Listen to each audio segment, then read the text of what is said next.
नमस्ते दोस्तों, कैसे हो आप सब। आज का हमारा टॉपिक बहुत ही इंटरेस्टिंग और डरावना भी है। अगर आपने कभी सोने के बाद अचानक महसूस किया कि आप उठ चुके हो लेकिन आपकी बॉडी मूव नहीं कर पा रही हो, तो शायद आपने स्लीप पैरालिसिस या फिर चीपा बैठना का अनुभव किया होगा। तो आज हम इसी के बारे में बात करेंगे, जानेंगे कि ये क्या होता है, इसके कारण क्या होते हैं और इससे कैसे निपटा जा सकता है। दोस्तों, ये एक ऐसा अनुभव है जो बहुत से लोगों के साथ कभी न कभी जरूर हुआ है। हालांकि ये ज्यादा खतरनाक नहीं होता, लेकिन उस समय ये बहुत डरावना और असहनीय लग सकता है। तो चलिए हम इसकी गहराई में जाते हैं और इस समस्या के बारे में विस्तार से जानते हैं। What is sleep paralysis? सबसे पहले समझते हैं कि स्लीप पैरालिसिस क्या होता है। जैसा कि हम सभी जानते हैं, जब हम सोते हैं तो हमारी नींद दो प्रमुख चरणों में बांटी जाती है, REM स्लीप और नॉन REM स्लीप। जब हम REM स्लीप में होते हैं तो हमारी आंखों की गति तेज होती है और हम सपने देखते हैं, लेकिन इस दौरान हमारे शरीर के मसल्स अस्थायी रूप से पैरालाइज्ड होते हैं। इसका उद्देश्य यह है कि हम अपने सपनों में जो कुछ भी करते हैं उसका असर हमारे शरीर पर न हो। लेकिन कभी कभी जब हमारा दिमाग जाग जाता है लेकिन शरीर अभी भी सो रहा होता है, तब हम स्लीप पैरालिसिस का अनुभव करते हैं। इस दौरान हम महसूस करते हैं कि हमारी आंखें खुली हैं, लेकिन हम अपनी बॉडी को हिला नहीं सकते। हमें यह लगता है कि हम जाग गए हैं, लेकिन असल में हम अपनी बॉडी में फंसे होते हैं। Common experiences during sleep paralysis. Sleep paralysis के दौरान बहुत से लोग हेलुसिनेशंस का सामना करते हैं। आपको ऐसा लगता है जैसे आपके कमरे में कोई अनदेखी शक्ति या बुरी आत्मा है, या फिर बहुत से लोग ये महसूस करते हैं कि कोई उनका गला दबा रहा है या फिर उनके ऊपर भारी दबाव डाल रहा है।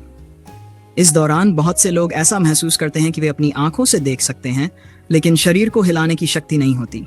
ये बहुत डरावना हो सकता है और ऐसा लग सकता है जैसे कोई उनके पास खड़ा हो या उन्हें कुछ भूतिया दिखाई दे। ये सब हमारी माइंड का ही हिस्सा है, लेकिन उस वक्त यह अनुभव डर और घबराहट पैदा कर सकता है। Causes of sleep paralysis. अब सवाल आता है कि स्लीप पैरालिसिस क्यों होता है। इसके मुख्य कारणों में से एक है नींद की कमी। अगर आप ठीक से सोते नहीं हैं या आपकी नींद की क्वालिटी अच्छी नहीं है, तो आपको यह समस्या हो सकती है। इसके अलावा शारीरिक थकावट और मनोवैज्ञानिक समस्याएं भी इसके कारण हो सकती हैं। अगर आप स्ट्रेस और एंजाइटी से गुजर रहे हैं तो यह स्थिति और भी ज्यादा बढ़ सकती है। एक और कारण यह हो सकता है कि आपका नींद का पैटर्न खराब हो, यानी आप सोने के लिए एक निश्चित समय पर नहीं जाते, जिससे आपकी नींद में गड़बड़ी आ जाती है। Who is more likely to experience sleep paralysis? अब बात करते हैं कि कौन लोग इस स्थिति का अधिक शिकार होते हैं। अगर आपके परिवार में किसी को स्लीप पैरालिसिस की समस्या है तो आपकी भी संभावना बढ़ जाती है। इसके अलावा अगर आप अधिक समय तक मानसिक और शारीरिक थकावट का सामना कर रहे हैं तो आपकी चांसेस बढ़ सकती हैं। साथ ही अगर आप अनियमित नींद लेते हैं या फिर स्लीप डिसऑर्डर जैसी समस्याएं हैं तो भी आपको यह समस्या हो सकती है। यह स्थिति किसी भी उम्र के व्यक्ति को हो सकती है, चाहे वो बच्चे हों या बड़े, और कभी भी हो सकती है, रात में या दिन के समय। How to deal with sleep paralysis. अब बात करते हैं कि स्लीप पैरालिसिस का सामना करते वक्त आपको क्या करना चाहिए। सबसे पहले, घबराएं मत। यह कोई खतरनाक स्थिति नहीं है।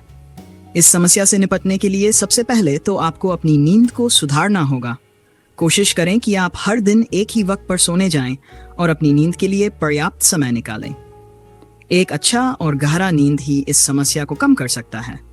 इसके अलावा योग, मेडिटेशन और प्राणायाम जैसी चीजें आपकी मानसिक स्थिति को ठीक करने में मदद कर सकती हैं।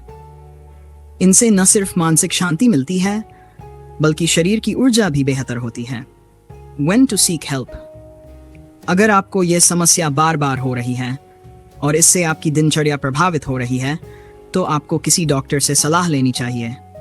खासकर अगर आपको नींद की गड़बड़ी, स्लीप डिसऑर्डर या मनोवैज्ञानिक समस्याएं हैं, तो डॉक्टर से सलाह लेना सही रहेगा।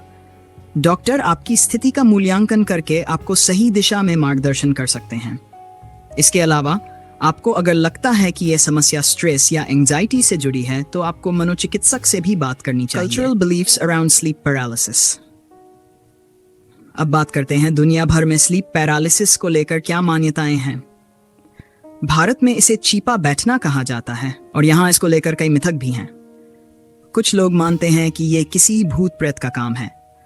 वहीं पश्चिमी देशों में इसे फॉल्स अलेक्जेंडर कहा जाता है, जिसमें यह महसूस होता है कि आप जाग चुके हैं लेकिन असल में आप सो रहे होते हैं। दुनिया भर में इस स्थिति को लेकर अलग अलग मान्यताएं हैं, लेकिन यह समझना जरूरी है कि यह मनोवैज्ञानिक प्रक्रिया का हिस्सा है। तो दोस्तों, अब आपको स्लीप पैरालिसिस के बारे में पूरी जानकारी मिल गई होगी। जैसा कि हमने जाना, यह कोई खतरनाक समस्या नहीं है, लेकिन इसका अनुभव काफी डरावना हो सकता है। इस पर काबू पाने के लिए आपको अपनी नींद के पैटर्न को सुधारने की जरूरत है, मानसिक शांति और प्राकृतिक उपचार अपनाने होंगे। अगर स्थिति ज्यादा गंभीर हो तो एक डॉक्टर की सलाह जरूर लें। तो यह था आज का हमारा टॉपिक। अगर आपको ये वीडियो अच्छा लगा हो तो प्लीज चैनल को सब्सक्राइब करें और इस वीडियो को अपने दोस्तों के साथ शेयर करें। अगले वीडियो में फिर मिलेंगे। धन्यवाद।